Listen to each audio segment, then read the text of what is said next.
Well, good morning, guys. Welcome to my humble home. It's a couple days after the Slopper Eating World Championship. It took place in Pueblo, Colorado at the Colorado State Fair. Now, the State Fair itself was pretty cool, actually. They had all the things you'd expect at a state fair. They had rides. They had all the fried food stalls that you could imagine. They had a pretty cool art exhibit hall where locals could display their art, along with a lot of local like bakers and food makers and stuff like that put out the different creations that they made. So it's cool to check those out. Now, of course, you're here to see the contest itself. So without any further ado, let's check out how I did at the Slopper World Eating Championship. All right, let's get this thing started. So we're just doing the countdown right now. 5, 4, 3, 2, and we're off. Alright, so if you guys aren't familiar with Sloppers, they're like an open-faced cheeseburger that are covered with this sauce. It's a little bit like a gravy, a little bit like a salsa. It's supposed to be a little bit spicy. It really wasn't too spicy at all. Now, going into this contest, I was super nervous because you guys know I've been struggling a little bit lately with eating as much food as I should be able to eat. And honestly, after a challenge, after contests in the recent past, I felt like my stomach just wasn't that full. During the contest, I felt like I could not shove another bite of food down my throat, but afterwards, a minute or so after the contest ended, all of a sudden it felt like things just opened up and I would have been able to eat like twice as much. And that is not an exaggeration. I should be able to eat 12 to 15 pounds of food, somewhere in that range, but I was feeling full after like 5 or 6 pounds of food. One thing about this contest was that the food was incredibly messy. You see, I was wearing gloves. It's the first time I've ever done that at a contest. So yeah, kind of had to set aside my reputation for being a super clean eater for today.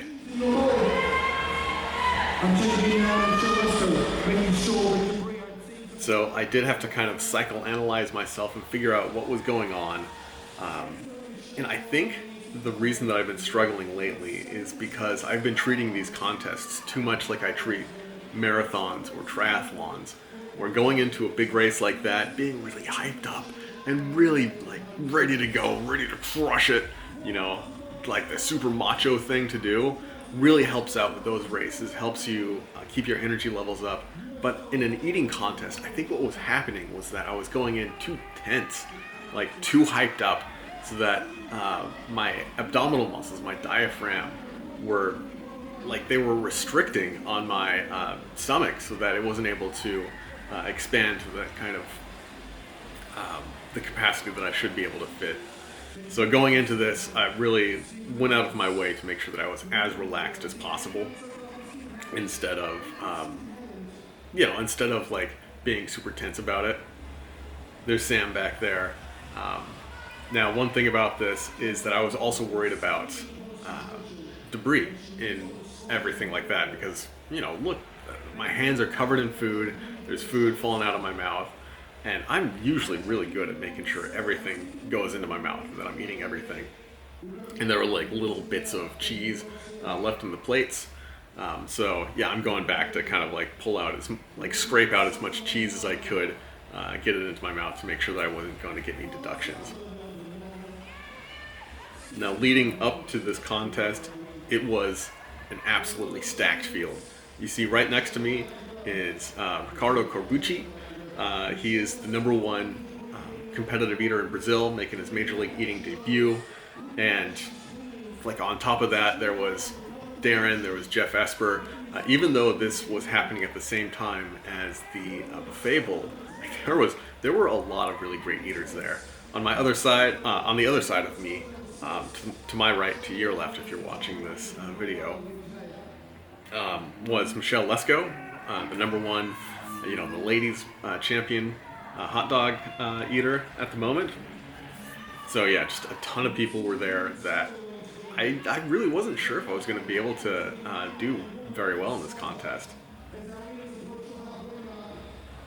Halfway through, I'm remembering to stay relaxed,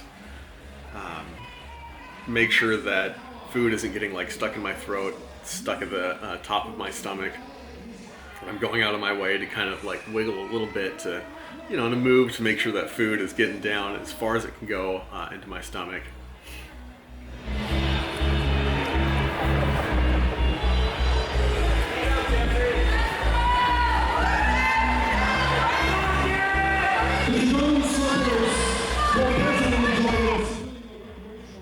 There we go, there's some wiggling, some nice, the food dance to get it all, cram it down and further into my stomach. So there, that drink that I was sipping, I did a little bit of practice, did a couple of practice runs leading up to this contest. And I knew that since these burgers were going to be covered in gravy, you're talking about cheese, you're talking about burgers, you're talking about this gravy / sauce.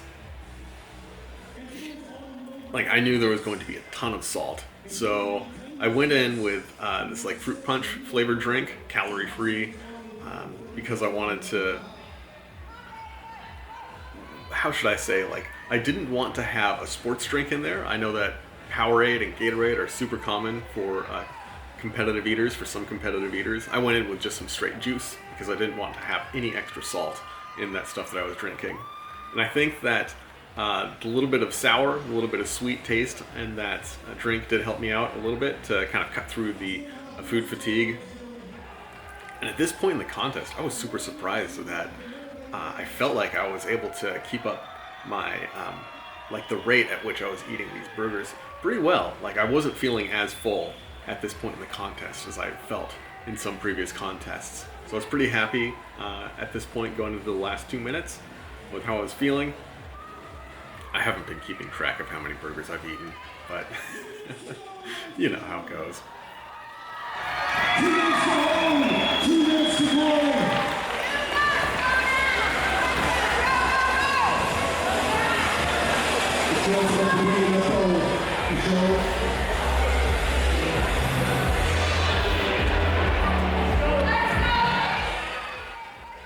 I was keeping an eye on Ricardo out of the corner of my, the corner of my eye to see how he was doing.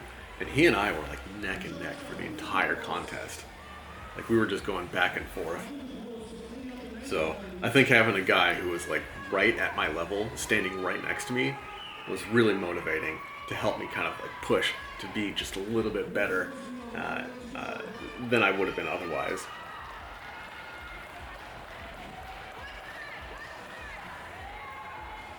All right, last minute of the contest. This is always where things get difficult.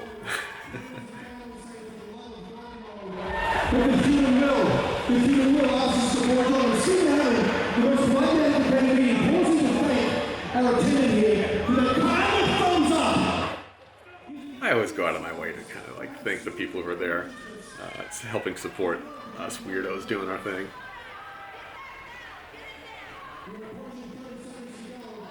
Now here we go, I've got number 19 in my hand, I think.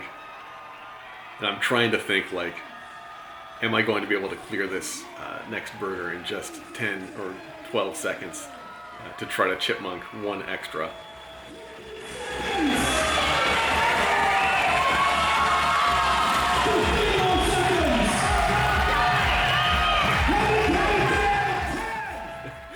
Getting ready to chipmunk it as best as I can.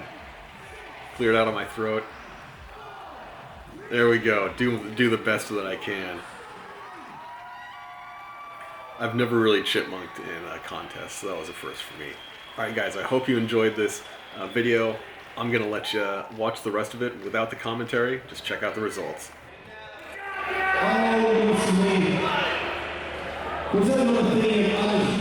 In 6th place with 16 3/4 Sloppers in 8 minutes. He gets a fetching 6th place room. The Great Brett Healing, ladies and gentlemen. With 19 Sloppers, we have a tie for 4th place. So I don't know how you share with him. Maybe you may have that forth between each other. Every Morgan, every color, come on, you come out for the time. Good job, man.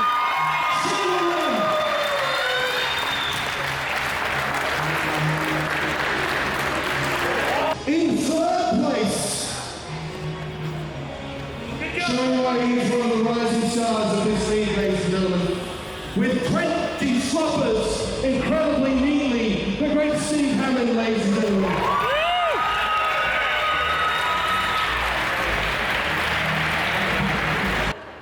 Who's in with Darren Breen?